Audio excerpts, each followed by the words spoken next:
بسم اللہ الرحمن الرحیم۔ السلام علیکم ناظرین، ہم بستری کرنے کے بعد غسل کرنے میں کتنی تاخیر کر سکتے ہیں؟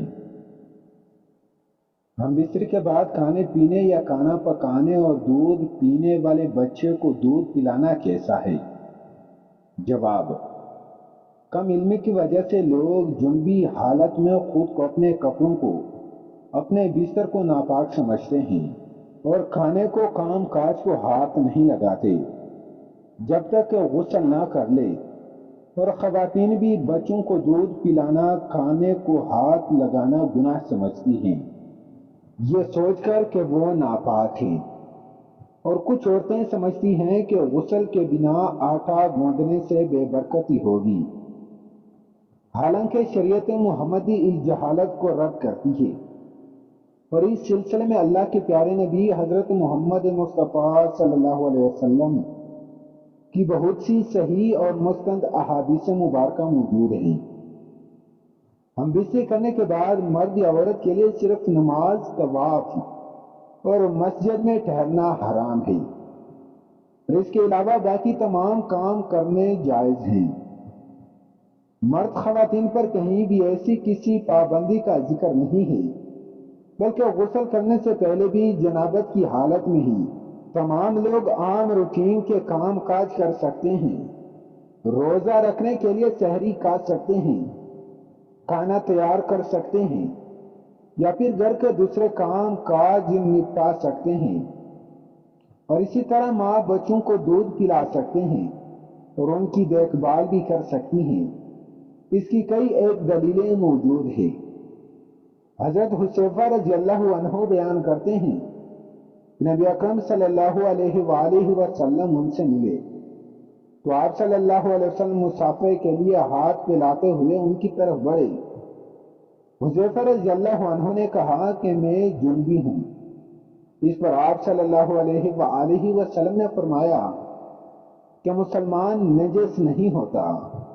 ناظرین، اس طرح بخاری شریف کی حدیث نمبر 283 میں، جس میں حضرت ابو ہریرہ رضی اللہ عنہ فرماتے ہیں کہ ایک دفعہ میں حالت جنابت میں ہونے کی وجہ سے حضور صلی اللہ علیہ وآلہ وسلم کے سامنے ہونے کے باوجود بھی ان سے نہ ملا، جس پر حضور اکرم صلی اللہ علیہ وآلہ وسلم نے فرمایا کہ مسلمان ہرگز ناپاک نہیں ہوتا۔ حافظ ابن حجر رحمۃ اللہ علیہ فتح الباری کہتے ہیں کہ اس حدیث میں اس بات کا جواز پایا جاتا ہے کہ غسل جنابت کو اس کے واجب ہونے کے اول وقت میں تاخیر کی جا سکتی ہے، اور اس کا بھی جواز ہے کہ جنبی شخص اپنی ضروریات پوری کر سکتا ہے۔ ام المومنین عائشہ رضی اللہ عنہا کہتی ہیں کہ رسول اکرم صلی اللہ علیہ وسلم جنبی ہوتے اور پانی کو چھوئے بغیر سو جاتے، پھر اس کے بعد اٹھتے اور غسل فرماتے۔ کسی نے حضرت عائشہ رضی اللہ عنہا سے سوال کیا کہ اے عائشہ، حضرت محمد صلی اللہ علیہ وآلہ وسلم ہم بستری کر کے نہا لیا کرتے تھے یا ویسے ہی سو جایا کرتے تھے؟ حضرت عائشہ رضی اللہ عنہا فرماتی ہیں کہ نبی اکرم صلی اللہ علیہ وسلم ہم بستری کر کے ویسے ہی سو جایا کرتے تھے جیسے مؤذن رسول صلی اللہ علیہ وسلم فجر کی اذان دینے کے لیے اٹھتا تھا تو حضرت محمد صلی اللہ علیہ وسلم غسل کر کے جسم کو خشک کیے بغیر ہی مسجد میں تشریف لے جاتے اور نماز فجر کی جماعت کرواتے، اور میں گھر میں آپ صلی اللہ علیہ وسلم کی آواز سنتی رہتی تھی۔ پھر آپ صلی اللہ علیہ وسلم روزہ رکھ لیتے تھے۔ کسی نے حضرت عامر رضی اللہ عنہ سے پوچھا کہ یہ روزوں کے مہینے میں ایسا ہوتا تھا یا عام معمول میں بھی یہی ہوا کرتا تھا؟ تو حضرت عامر رضی اللہ عنہ نے فرمایا کہ روزوں کے علاوہ بھی ایسا ہوا کرتا تھا۔ حضرت عائشہ رضی اللہ عنہا سے مروی ہے کہ آپ صلی اللہ علیہ وسلم ہم بستری کرنے کے بعد جب جنابت کی حالت میں ہوتے اور سونے کا ارادہ کرتے تو شرمگاہ کو دھو لیتے اور نماز کی طرح وضو کرتے۔ ناظرین کرامی، ہم بستری کے بعد افضل یہی ہے کہ آدمی جلدی غسل کر کے پاک و صاف ہو جائے لیکن اگر نماز سے وقت غسل کا مؤخر کر دیں تو گنہگار نہیں ہوگا۔ البتہ فجر تک غسل مؤخر کرنے کی صورت میں اگر ہم بستر کے بعد سونا ہو تو بہتر یہی ہے کہ آدمی استنجا اور وضو کر لے، پھر سو جائے اور پھر بیدار ہو کر وہ غسل کر لے۔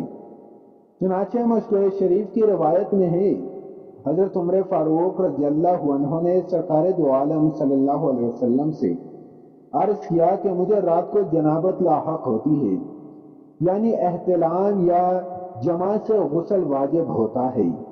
آپ صلی اللہ علیہ وسلم نے فرمایا، اسی وقت وضو کر کے وضو کو دھو کر سو جایا کرو۔ مظاہر حق میں ہے کہ یہ وضو کرنا جنبی کے سونے کے لیے طہارت ہے، یعنی جنبی وضو کر کے سویا تو گویا وہ پاک سویا۔ لہذا اس حدیث سے معلوم ہوا کہ جسے رات کا احتلام ہو جائے یا جماع سے فراغت ہو اور اس کے بعد سونے کا ارادہ ہو، یا بوجہ کسی ضرورت غسل جنابت میں تاخیر کا خیال ہو، تو ایسی شکل میں جنبی کا وضو کر لینا سنت ہے۔ اتنی بات اور سمجھ لیجئے کہ حدیث سے تو یہ معلوم ہوتا ہے کہ سورہ مذکورہ میں وضو کیا جائے، اس کے بعد عضو تناسل کو دھویا جائے، حالانکہ ایسا نہیں ہے، بلکہ صحیح مسئلہ یہ ہے کہ پہلے عضو تناسل کو دھونا چاہیے، اس کے بعد وضو کرنا چاہیے۔ اس شکل میں حدیث کی مذکورہ ترتیب کے بارے میں کہا جائے گا کہ یہاں وضو کرنا اس لیے مقدم کر کے ذکر کیا گیا ہے کہ وضو کا احترام اور اس کی تعظیم کا اظہار پیش نظر تھا۔ نمبر 2، حالت جنابت میں کھانا پینا یا کھانا پکانا درست ہے۔ بہتر یہ ہے کہ وضو کر کے کھائے پیے، اور اگر وضو کے بغیر صرف ہاتھ منہ دھو کر کھا پی لے تب بھی جائز ہے۔ بچے کو دودھ پلانے کے لیے ماں کا پاک ہونا ضروری نہیں ہے، لہٰذا بچہ رو رہا ہو تو عورت ناپاکی کی حالت میں دودھ پلا سکتی ہے، لیکن کوشش یہ کرنی چاہیے کہ جلد از جلد غسل کر لیا جائے۔ حالت جنابت میں زیادہ دیر تک نہ رہنا چاہیے۔ ناظرین گرامی، یہ یاد رہے کہ وضو کرنا بھی واجب نہیں ہے، لیکن وضو کرنا اور شرمگاہ کو دھو لینا مستحب ہے۔ حضرت عائشہ رضی اللہ عنہا بیان کرتی ہیں کہ نبی اکرم صلی اللہ علیہ وسلم اگر جنبی حالت میں کھانا یا سونا چاہتے تو نماز کی وضو کی طرح وضو کرتے تھے۔ وضو کرنا اس لیے بھی افضل ہے کہ نبی اکرم صلی اللہ علیہ وسلم نے فرمایا، 3 لوگوں کے پاس رحمت کے فرشتے نہیں آتے۔ نمبر 1، کافر کی لاش۔ نمبر 2، خلوت خوشبو لگانے والا۔ نمبر 3، جنبی شخص جب تک وضو نہ کر لے۔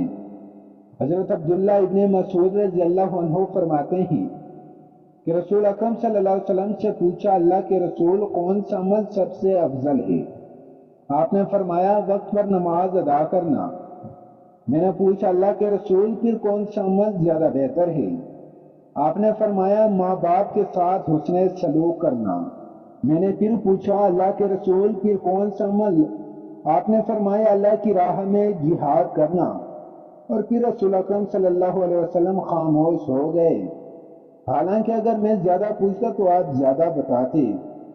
رسول اکرم صلی اللہ علیہ وسلم نے فرمایا، اللہ کے فیصلے پر راضی ہونا ابن آدم کی سعادت یعنی نیک بختی ہے۔